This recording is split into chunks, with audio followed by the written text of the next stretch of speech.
Hi, I'm Vanessa from SpeakEnglishWithVanessa.com. Can you think and speak in English about your daily life? Let's talk about it.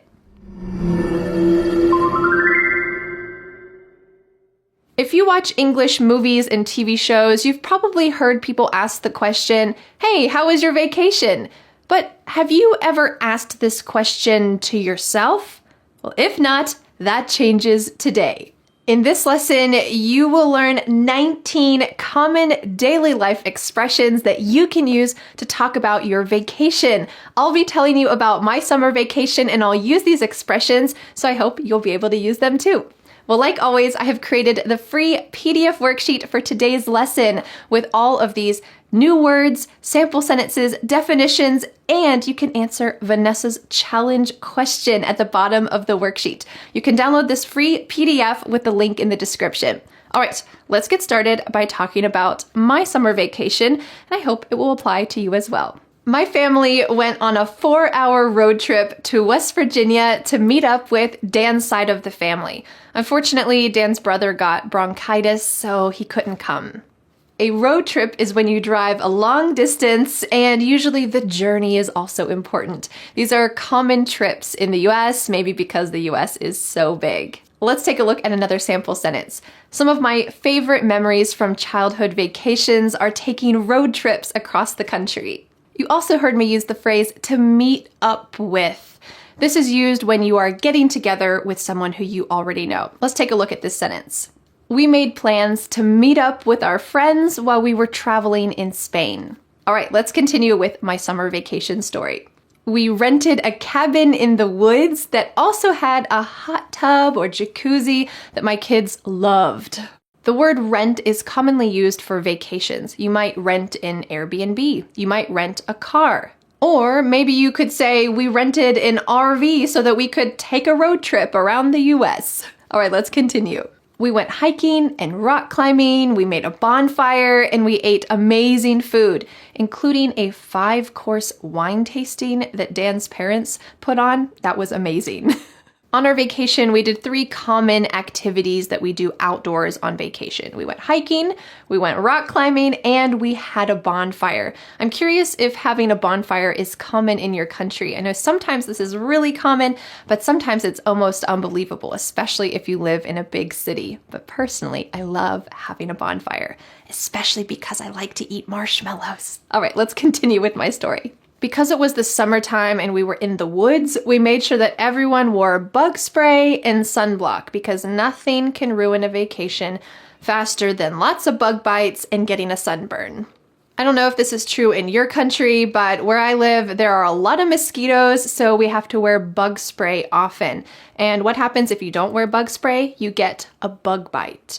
We also have to wear sunblock. Sometimes people call this sunscreen.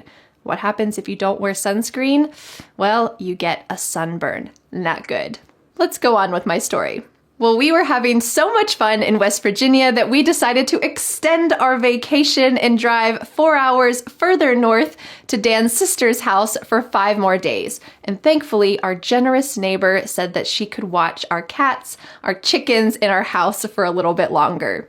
Let's take a look at this word to watch. Yes, we can use to watch for I watch TV, but it's also often used for taking care of something.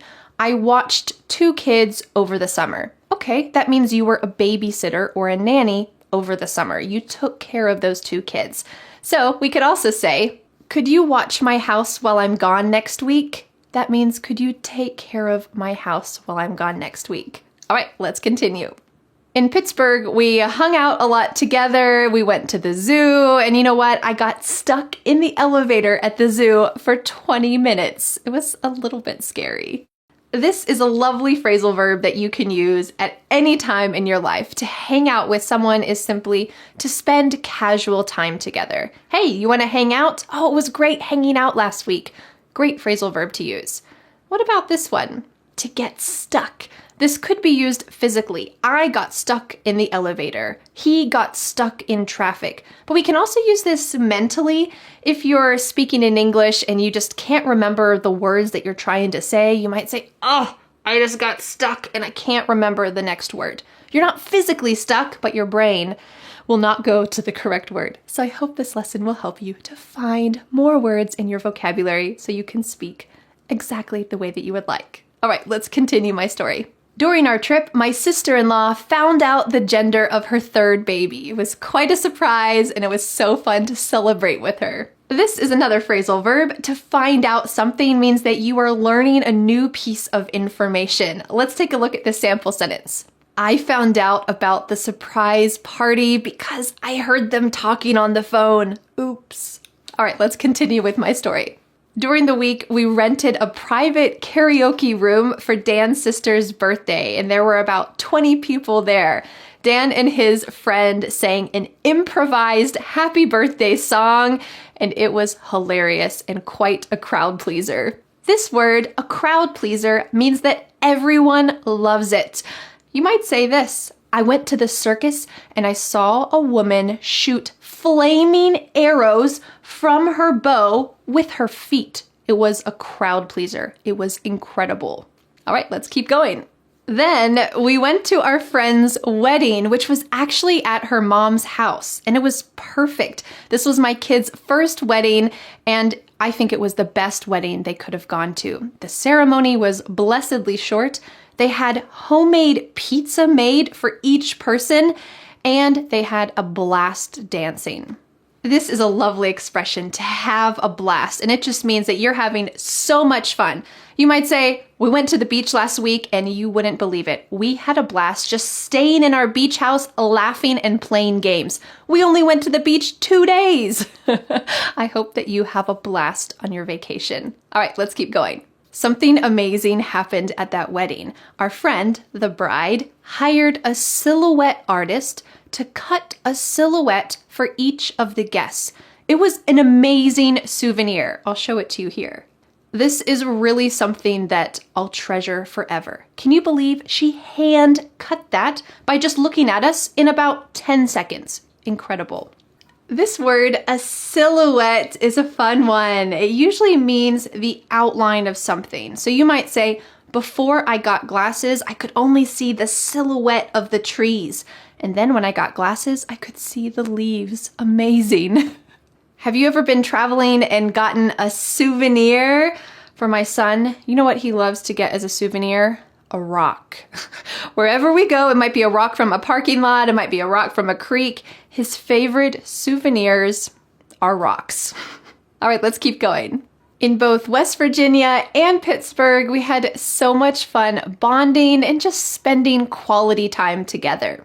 Both of these words, to bond with someone and to spend quality time with someone, mean that you are deepening your relationship with someone else. Let's take a look at this sentence. The COVID-19 pandemic was a really hard time, but my family got to spend a lot of quality time together, and in the end, we really bonded during that tough time. All right, let's continue and go to the end of my vacation story. Finally, after our 8-hour trip home, which ended up being something like 11 hours total, we made it home and it was time to get back to the real world. This phrase, to get back to the real world, is one we often use at the end of vacation. You've almost been living in a fantasy world. Maybe you've been at the beach, maybe you went to another country, and then when you get home, boom, the real world hits. So you might say, oh, I'm not ready to get back to the real world. Or on the other hand, you might say, you know what? I'm kind of ready to get back to the real world. This vacation was great, but it was long enough. So I want to know for you, what was your summer vacation? Have you had your summer vacation yet? Let me know in the comments, and don't forget to download the free PDF worksheet for today's lesson with all of these wonderful daily life expressions, definitions, sample sentences, my story about my vacation, how you can use them, and of course you can answer Vanessa's challenge question at the bottom of the PDF worksheet. There's a link in the description and you can download that now. Well, thanks so much for learning English with me, and I'll see you again next Friday for a new lesson here on my YouTube channel. Bye! The next step is to download the free PDF worksheet for this lesson. With this free PDF, you will master today's lesson and never forget what you have learned. You can be a confident English speaker. Don't forget to subscribe to my YouTube channel for a free English lesson every Friday. Bye!